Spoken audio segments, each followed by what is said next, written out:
दोस्तों आज की जो टॉपिक है उसमें हम लोग बात करेंगे पार्लियामेंट्री कमेटी यानी कि फाइनेंस कमेटी के एस्टीमेट कमेटी के बारे में। ठीक है, जो कि पार्लियामेंट्री कमेटी का जो चैप्टर है उसके अंदर में एस्टीमेट कमेटी पढ़ेंगे। और ये एस्टीमेट कमेटी जो है फाइनेंशियल कमेटी के 3 पार्ट में से सेकंड पार्ट है। लास्ट पार्ट में आपको पब्लिक अकाउंट कमेटी के बारे में पूरा डिटेल दिया था। अब हम बात करेंगे एस्टीमेट कमेटी के बारे में। तो चलिए शुरुआत करते हैं आज की हमारी इस टॉपिक को। मैं हूं दीपक और मैं स्वागत करता हूं अपने इस यूट्यूब चैनल सिविल एनालिसिस में। देखिए, अगर बात करें आज की टॉपिक की, तो आज की जो हमारी टॉपिक है वो क्या होने वाली है। सबसे पहले तो हम लोग एक ही टॉपिक को बात करेंगे और वो आता है आपके फाइनेंशियल कमिटीज के अंदर में। तो इसमें हम लोग बात करेंगे एस्टीमेट कमेटी के बारे में। ठीक है, तो चलिए शुरुआत करते हैं। बात करें एस्टीमेट कमेटी की, तो ओरिजिन जो है इस कमेटी का, यानी कि ओरिजिन का मतलब शुरुआत जो है इस कमेटी का, वो कोई सही आइडेंटिफिकेशन नहीं है। मतलब कहते हैं कि भाई ये सेटअप जो हुआ है कि किस टाइम पे हुआ है, कोई इसका तरीका नहीं पता कि कहाँ से आया है। ठीक है, अभी तक ऐसा कुछ पता नहीं चला। लेकिन ओरिजिन जो हुआ है वो कहीं ना कहीं यही मालूम चलता है कि स्टैंडिंग फाइनेंशियल कमेटी जो है उसी के साथ जो है the standing financial committee setup जो किया गया था उसी के साथ ही इसका ओरिजिन किया गया, यानी कि 1921 में। तो हम कह सकते हैं इसकी जो ओरिजिन है पूरी अगर हम लोग को डिफाइन करनी होगी तो ओरिजिन कहाँ हुआ है, तो इसको हम कह सकते हैं कि 1921 में जो है ओरिजिन हुआ है एस्टीमेट कमेटी का।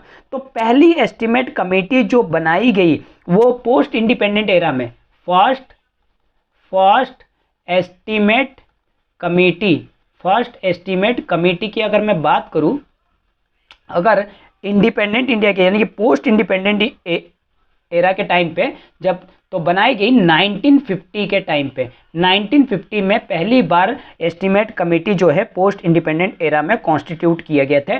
और ये किसके रिकमेंडेशन पे किए गए थे, ये चीज़ पूछा जा सकता है। का रिकमेंडेशन किसकी थी भैया? जॉन मथाई। ठीक है, जॉन मथाई जो थे उस टाइम के फाइनेंस मिनिस्टर थे और उन्होंने इसके बारे में जो है जानकारी दिया।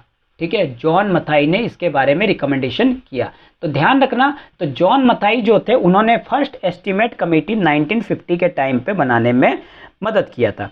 ओरिजिनली अगर देखा जाए, ठीक है, शुरुआती में अगर देखा जाए तो इसमें 25 मेंबर थे। ठीक है, ओरिजिनली अगर मेंबर की मैं बात करूं, ओरिजिनली अगर मैं इसके मेंबर्स की बात करूं तो मेंबर्स कितने थे आपके? 25 मेंबर्स थे। ठीक है, मेंबर्स कितने थे? 25 मेंबर थे।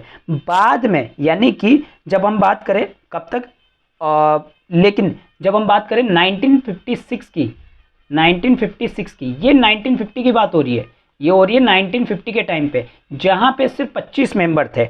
और जब 1956 हुआ तो इसके मेंबर्स को बढ़ा के कितना कर दिया गया? 30 मेंबर्स जो है अब कर दिया गया है।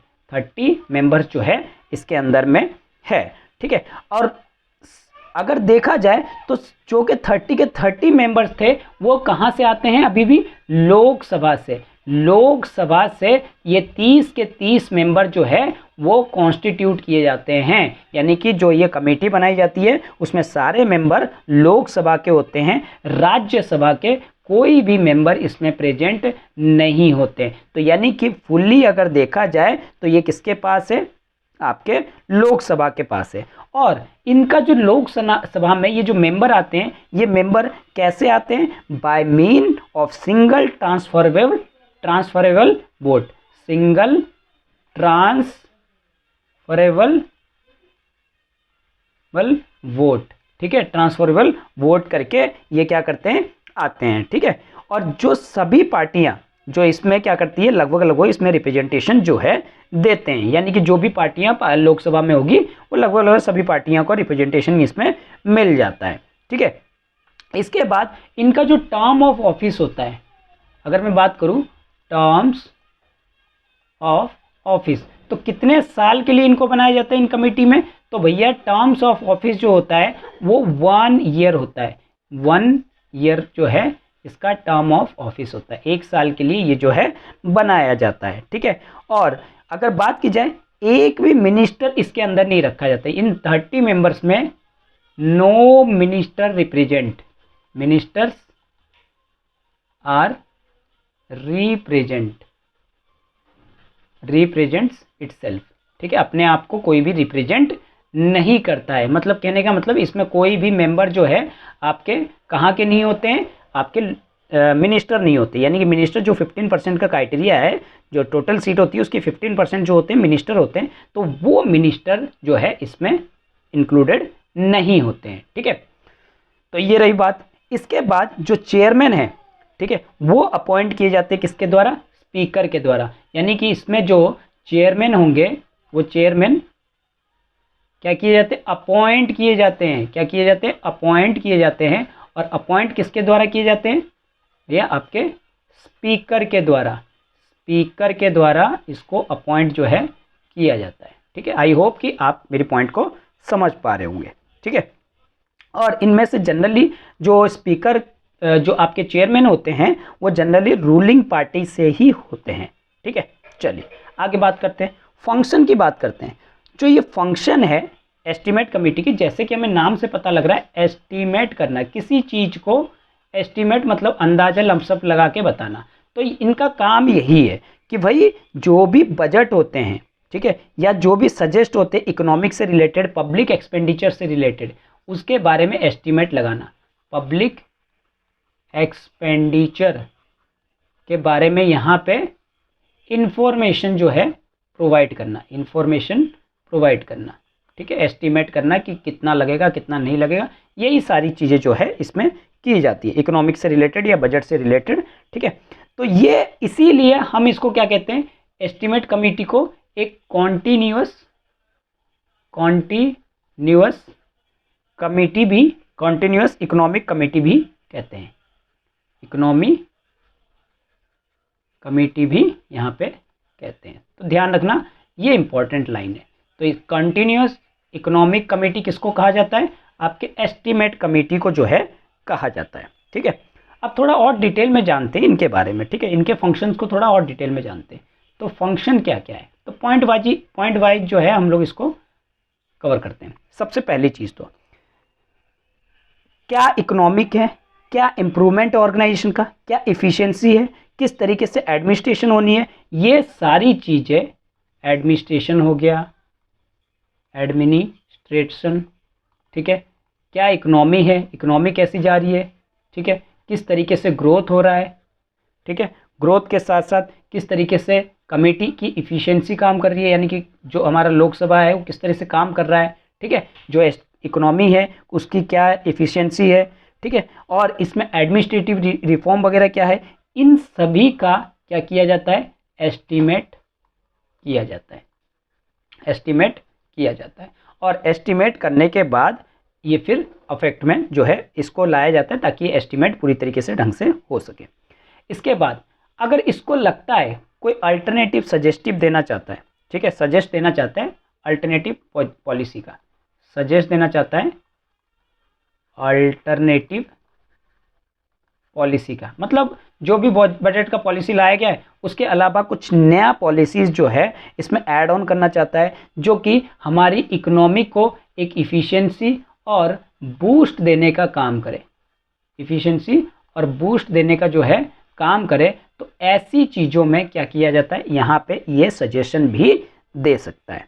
ठीक है, इसके बाद अगर हम देखें, ये मनी का बड़ा ध्यान रखता है कि पैसे जो है जिस काम के लिए अलॉट किए गए हैं, मान लीजिए इरिगेशन के लिए यहाँ पे मनी को अलोकेशन किया गया है, तो मनी का इरिगेशन पे अगर अलोकेशन किया गया है तो ये मनी सही जगह पे लग रहा है या नहीं लग रहा है, और कितना लग रहा है और कितना बच रहा है, तो ये सारा एस्टीमेट करने का काम किसका होगा, आपके एस्टीमेट कमेटी का होगा, इसी कमेटी का होगा। ठीक है, तो ये कमेटी इस चीज़ को भी ध्यान में रखता है।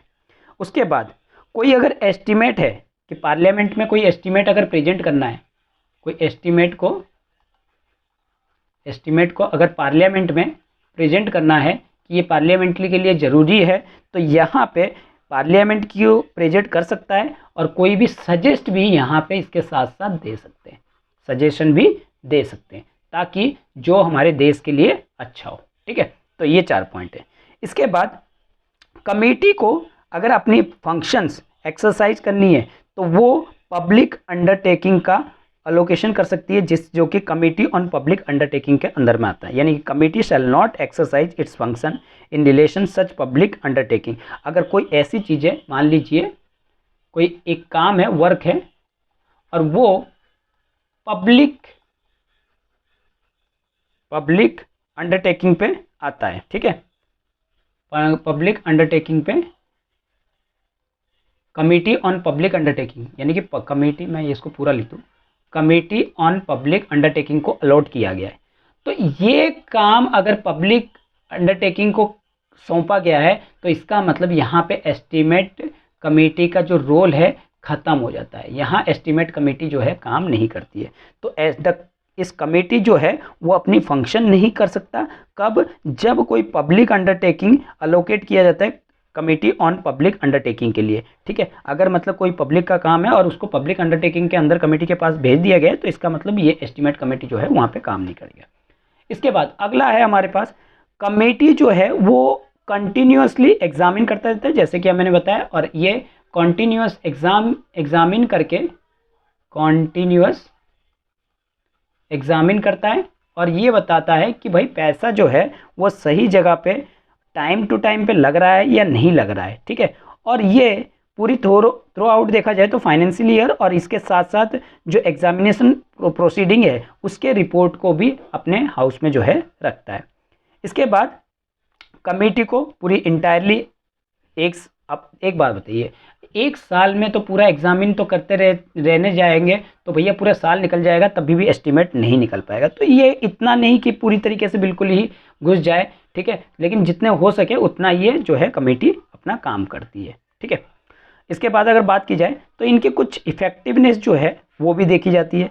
The effectiveness of role of the committee जो है वो क्या लिमिटेड भी हो जाती है, इनकी थोड़ी लिमिटेशन भी है। अब जरा लिमिटेशन की यहाँ पे मैं बात कर लेता हूँ। इनकी जो काम है वो कहीं ना कहीं थोड़ी सी अनइफेक्टिव होती है। सबसे पहली चीज़ तो ये बजट को जब देखते हैं, बजट को जब एस्टीमेट करते हैं तो पोस्टमार्टम करते हैं, ठीक है। यानी कि बजट को कब देखते हैं, आपकी जो भी ये चीज़ होती है ये बाद में देखी जाती है, पहले नहीं रखी जाती है। Examine estimate only after they have been voted, यानी कि वोट जब डल जाती है बजट के ऊपर, वोटेड हो जाती है, उसके बाद इसको क्या करते हैं, एग्जामिन करते हैं। तो उसका एग्जामिन करने का क्या फ़ायदा हुआ फिर, ठीक है ना। तो ये सिर्फ वही चीज़ बताते, फिर सजेशन देना है, सजेशन देना हो तो भैया वो मंत्रियों के ऊपर बात होती है कि वो बात माने या ना माने, ठीक है ना, वो अलग बात है। लेकिन यहाँ पे बजट क्या हो जाती है, बजट को अगर वोट देने से पहले अगर किया जाए तो कहीं ना कहीं इस चीज़ पे सुधार हो सकता है। तो एस्टीमेट कमेटी का रोल जो आता है वो कब होता है, बजट के ऊपर वोटिंग होने के बाद होता है, ठीक है। चलिए आगे बात करते हैं। और ये अगर कोई पॉलिसी पार्लियामेंट के द्वारा लाई भी गई तो ये क्वेश्चन नहीं कर सकते, can not question if any policy let down on the, कहाँ पे, आपके पार्लियामेंट पे, ऑन दी पार्लियामेंट पे अगर कोई ऐसा पॉलिसीज वगैरह लेके आया जाता है, ठीक है, तो वहां पे ये क्वेश्चन नहीं कर सकते, ये सबसे बड़ी लिमिटेशन है। इसके बाद अगर आगे मैं बात करूं तो ये इनकी जो रिकमेंडेशन होती है वो क्या होती है, सिर्फ एडवाइजरी होती है, भैया माने या ना माने बात, ठीक है ना। तो ये चीज़ें हो गई, तो ये बाइंडिंग नहीं होती है मिनिस्टर्स के ऊपर। उसके बाद एग्जामिन जो है every year only certain selected minister और डिपार्टमेंट, कुछ सिलेक्टेड मिनिस्टर और डिपार्टमेंट की ही होती है कि लगता है कि भाई यहाँ पे ज़्यादा है तो उन्हीं पे ही किया जाता है, सिलेक्टेड मिनिस्टर और डिपार्टमेंट पे ही जो है वो ज़्यादा किया जाता है, ठीक है, बाकियों पे नहीं किया जाता है, ठीक है, जिसके कारण से इनको टाइम जो है इतनी अलोकेटेड नहीं होती ताकि ये पूरा स्क्रूटनाइज कर सके। इसके बाद it lack the expert assistance, इनमें एक्सपर्ट असिस्टेंस की कमी होती है, जैसे कैग वगैरह की कमी होती है, एक्सपर्ट असिस्टेंट लैक होती है, ठीक है, जैसे कैग वगैरह, एग्जाम्पल के लिए आप लिख सकते हो कैग वगैरह की कमी होती है, ठीक है। तो ये चीज़ है, क्योंकि इनमें तो इतने ज़्यादा होते नहीं है, लेकिन फिर भी जो जितने होते हैं वो सिर्फ एस्टिमेट करके ही देते हैं। अगली अगर बात करें तो ये पोस्टमार्टम करते हैं, जैसे मैंने बताया पोस्टमार्टम जो है ये करने का काम करते हैं, यानी कि जब बजट पूरी तरीके से फाइनल हो जाती है, जो वोट डल जाते हैं उसके बाद ये काम करते हैं, तो उसके बाद करने का कोई फ़ायदा जो है नहीं रहता है, ठीक है। तो तो ये था आज का आर्टिकल जिसमें मैंने एस्टिमेट कमेटी के बारे में आपको पूरा इस वीडियो लेक्चर में कंप्लीट कराया। आई होप कि आपको ये अच्छी तरीके से क्लियर हुआ होगा, और फिर भी कोई डाउट रह जाता है तो आप हमारे कमेंट सेक्शन में बता सकते हैं और वहाँ पे मैं आंसर देने की पूरी कोशिश करूँगा। तो आई होप कि आपको आज का लेक्चर अच्छा लगा होगा। लेक्चर अच्छा लगा है तो उसको लाइक कीजिए, अपने दोस्तों के साथ शेयर कीजिए और इस चैनल को सब्सक्राइब करना ना भूलिए। Thank you.